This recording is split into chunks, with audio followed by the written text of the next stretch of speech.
नमस्कार विद्यार्थी मित्रों, धोरण 7 विषय गणित चैप्टर नंबर 8 राशिओनी तुलना बराबर एनो आज આપણે છઠ્ઠા લેક્ચરનો અભ્યાસ કરીશું જે ઉદાહરણ નંબર 18 થી શરૂઆત કરીશું। ઉદાહરણ નંબર 18, 19, 20 અને 21 ત્યારબાદ આ ચેપ્ટર એટલે કે રાશિઓની તુલનાનો છેલ્લો ભાગ એટલે કે સ્વાધ્યાય 8.3 બરાબર એટલે આપણું ચેપ્ટર અહીંયા પૂરું થશે। જો ઉદાહરણ નંબર 18 ની રકમ જુઓ અને સમજો તમારી ટેક્સ્ટ બુકમાંથી। ઉદાહરણ નંબર 18 હવે આપણે આ ચેપ્ટરમાં નફો અને ખોટના દાખલા ગણવાના આવે છે બરાબર। તો નફો એટલે શું, ખોટ એટલે શું? તો નફો એટલે ફાયદો બરાબર। માની લો કે કોઈ એક બોલપેન તમે 5 રૂપિયાની લીધી હોય અને કોઈ તમારો મિત્ર વિદ્યાર્થી તમને એમ કહે કે હું તને 10 રૂપિયા આપું, તું મને આ પેન આપી દે, મને બહુ ગમે છે, તો તમે એ પેન આપી દીધી ને 10 રૂપિયામાં બરાબર। તો તમે લાયા હતા, તમારી ખરીદ કિંમત કેટલી હતી? 5 રૂપિયા મૂકી એટલે કે મૂળ કિંમત બરાબર। તમે એને આપી, વેચી એટલે કે વેચાણ કિંમત, એને ટૂંકમાં કહેવાય વેકી, એ તમારી કેટલી થઈ? 10 રૂપિયા બરાબર। તો તમને નફો થાય કે ખોટ? તો કે મૂળ કિંમત કરતા વેચાણ કિંમત વધુ હોય તો આપણને ફાયદો એટલે કે શું થાય? નફો।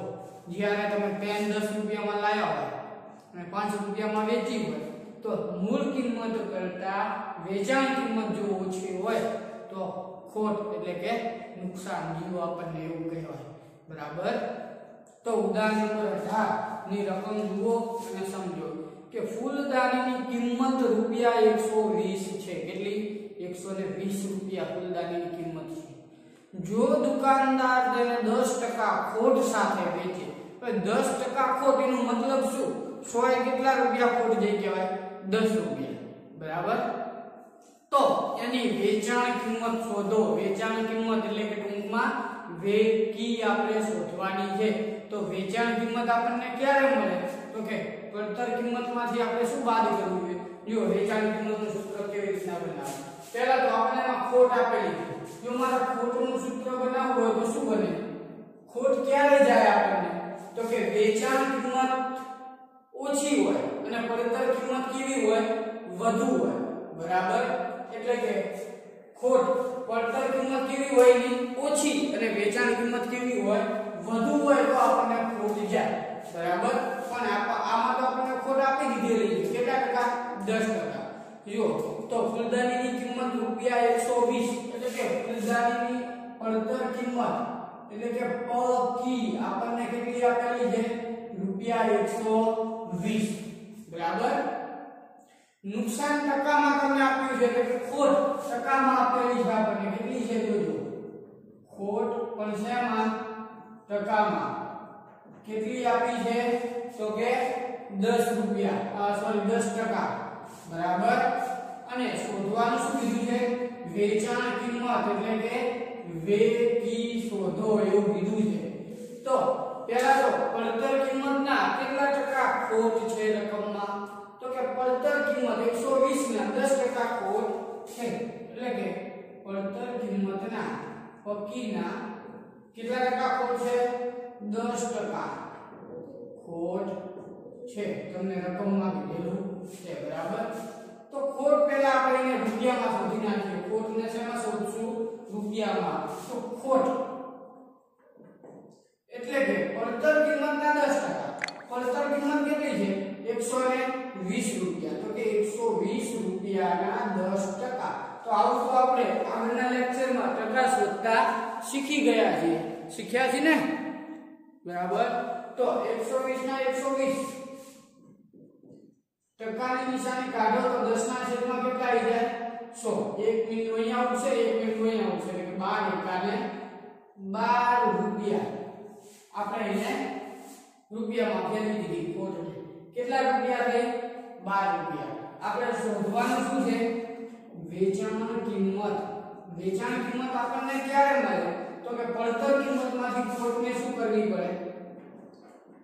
બાદ કરવી તો આપણને વેચાણ કિંમત મળે ને પડતર કિંમતમાંથી ખોટને બાદ કરીએ પડતર કિંમત કેટલા રૂપિયા છે 120 યાર ખોટ કેટલા રૂપિયા મળી 12 રૂપિયા બાદ બાકી કરો કેટલા રૂપિયા મળે તમને 108 રૂપિયા તો કે તે ફૂલદાનીની વેચાણ કિંમત કેટલી હશે 108 રૂપિયા માટે તે ફૂલદાનીની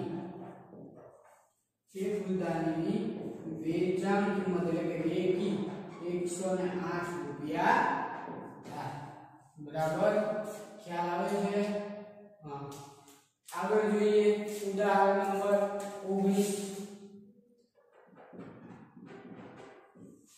ઉદાહરણ નંબર 19 રકમ સમજો વ્યવસ્થિત રીતે કે એક રમકડાની કારની વેચાણ કિંમત એટલે કે વેકી રૂપિયા 540 જો વેચાણ કિંમત એટલે કે તમને વેકી આપેલી છે કેટલા રૂપિયા 540 રૂપિયા બરાબર આગળ જો તેના પર દુકાનદાર 20% નો નફો મેળવતો હોય નફો ટકામાં આપેલો છે કેટલા ટકા 20% એ દુકાનદાર એના ઉપર 20% નો નફો મેળવતો હોય તો તે કારની પક્કી એટલે કે પડતર કિંમત કેટલી થાય આ રકમ આપણે ટૂંકમાં લખી ઈ રમકડાની કારની વેચાણ કિંમત તમને રકમમાં આપી 540 રૂપિયા ઈ દુકાનદાર જો તે કાર પર 20% નફો મેળવતો હોય તો તેની પડતર કિંમત એટલે કે પક્કી કેટલી થાય હવે નફો એટલે શું કહેવાય તો કે નફો એટલે પડતર કિંમતના રૂપિયા 100 નફો એટલે પડતર કિંમતના રૂપિયા 100 અને નફો રૂપિયા 20 બરાબર નફો એટલે કે પડતર કિંમતના રૂપિયા 100 અને નફો 20 તો એની વેચાણ કિંમત કેટલી થઈ ગઈ તો કારની વેચાણ કિંમત કેટલી થાય 500 સોરી પેલા તો લખી નાખીએ આપણે કે નફો એટલે કે પડતર કિંમતના રૂપિયા 100 કેટલા પડતર કિંમતના રૂપિયા 100 અને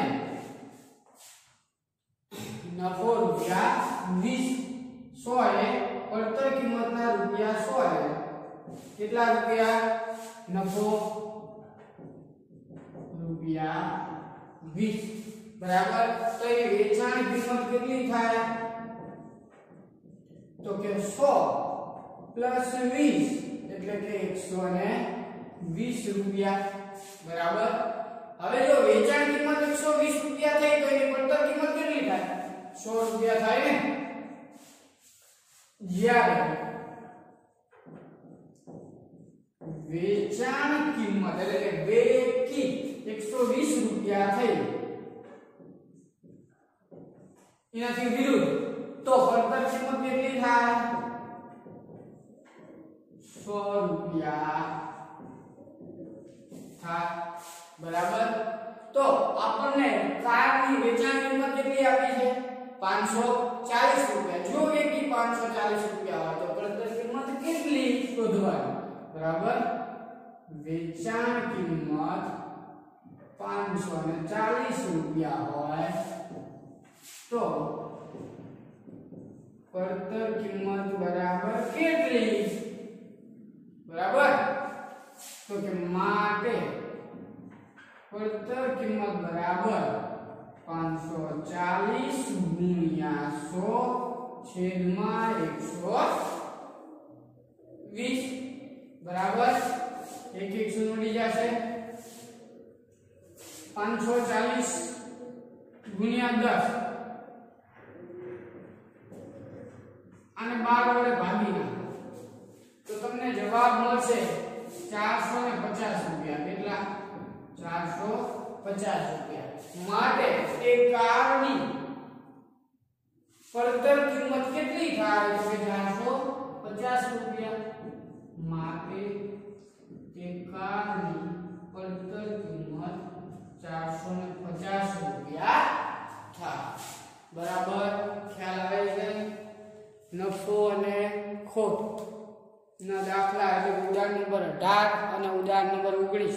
નફો ખોટનું પૂરું કર્યું બરાબર આગળ ઉદાહરણ નંબર 20 અને 21 છેલ્લા બે ઉદાહરણ છે જે સાદું વ્યાજ કેવું સાદું વ્યાજ એના ઉદાહરણ છે જોઈએ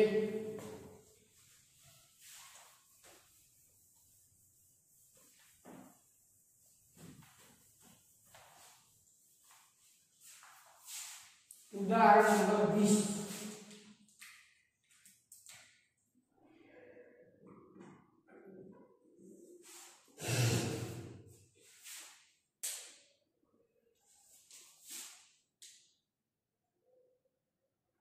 હવે સાદું વ્યાજ શોધવાનું પહેલા તો એક સૂત્ર છે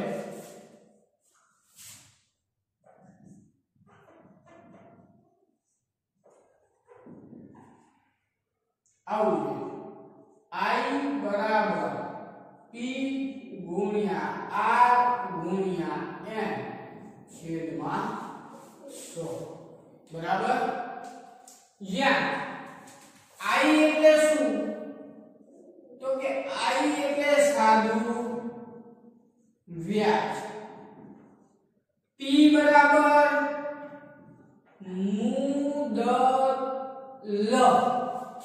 મુદલ એટલે તમને જે બી રકમમાં આપી હોય તે આ એટલે કે વ્યાજનો દર આ હંમેશા તમને ટકામાં જ આપેલું હોય બરાબર અને n એટલે મુદત એટલે કે સમયગાળો બરાબર આ સૂત્ર યાદ રાખો એટલે તમને સાદું વ્યાજના કોઈ પણ દાખલા હોય એ તમને આવડે બરાબર I બરાબર PRN છેદમાં 100 હવે જોઈએ આપણું ઉદાહરણ નંબર 20 આ સૂત્ર ઉપરથી જોજો બરાબર તો રકમમાં તમને એવું કીધું છે કે અનિતા વાર્ષિક એટલે કે આખું વર્ષનું 15% ના વ્યાજ ઉપર જો વ્યાજનો દર ટકામાં મળી ગયો આ તો આ કેટલો આપેલો છે રકમમાં 15% કેટલો 15% અનિતા વાર્ષિક સમયગાળો પણ આપી દીધો એટલે કે મુદત કેટલી આપી 1 વર્ષની બરાબર કે અનિતા વાર્ષિક 15% ના વ્યાજ ઉપર રૂપિયા 5000 ની લોન લે છે મુદલ રકમ P કેટલા રૂપિયા તો કે 5000 રૂપિયાની લોન લે છે તો તે વર્ષના અંતે કેટલું વ્યાજ ચૂકવશે વ્યાજ એટલે કે I બરાબર આ આપણે શોધવાનું છે હવે સૂત્ર મૂકી દો તમે કે I બરાબર PRN છેદમાં 100 I એટલે કે વ્યાજ શોધવાનું છે P કેટલો છે 5000 રૂપિયા R વ્યાજનો દર ટકામાં 15% M સમયગાળો 1 વર્ષ છેદમાં 100 બે મિંડા ઉડી જાય એટલે કે આટલું વધે 50 ગુણ્યા 15 એકા 15 75 અને શૂન્ય લગાવી દો એટલે કે 750 રૂપિયા તમને વ્યાજ સાદું વ્યાજ આવી મળે માટે અનિતા વર્ષના અંતે કેટલું વ્યાજ ચૂકવશે તો કે માટે અનિતા વર્ષના અંતે રૂપિયા 750 વ્યાજ ચૂકવશે બરાબર આવો લાવો સેમ દાખલો ઉદાહરણ નંબર 21 છે બરાબર જોઈએ આપણે હવે આગળ જોઈએ છેલ્લું ઉદાહરણ એટલે કે ઉદાહરણ નંબર 21 જો મનોહર રૂપિયા 45000 નું જોજો ઉદાહરણ નંબર 21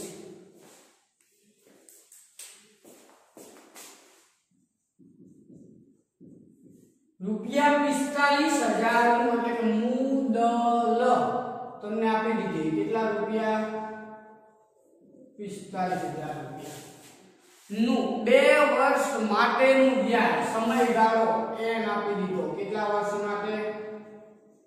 2 વર્ષ માટેનું વ્યાજ ₹750 છે.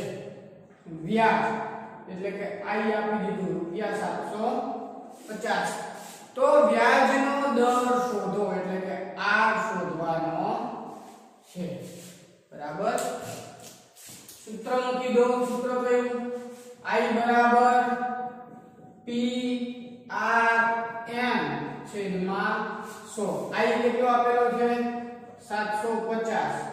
p 45000. r શોધવાનો અને n 2 વર્ષ છેદમાં 100. બે મીંડા ઉડી જાય એટલે કે r ને કરતા બનાવો. 750 અને આ બંને છેદમાં આવી જાય 450 ગુણ્યા 2. બરાબર. થશે ને આવું? 45 દુ 90.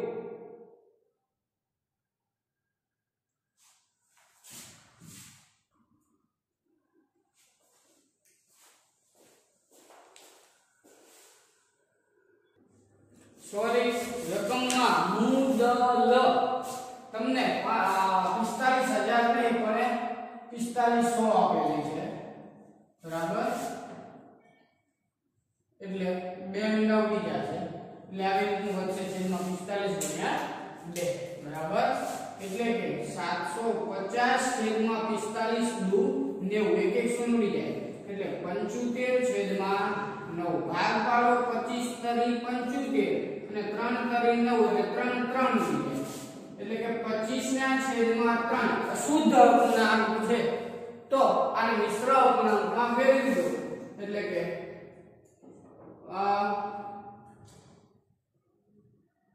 7 તરી 24. 24 માં 1 ઉમેરો એટલે 25. 7 ગુણાંક 1 ના છેદમાં 8 તરી 24 અને 1 એટલે 25 ઉમેરો 8 ગુણાંક 1 ના છેદમાં 3%. માટે વ્યાજનો દર એટલે કે r કેટલો થશે?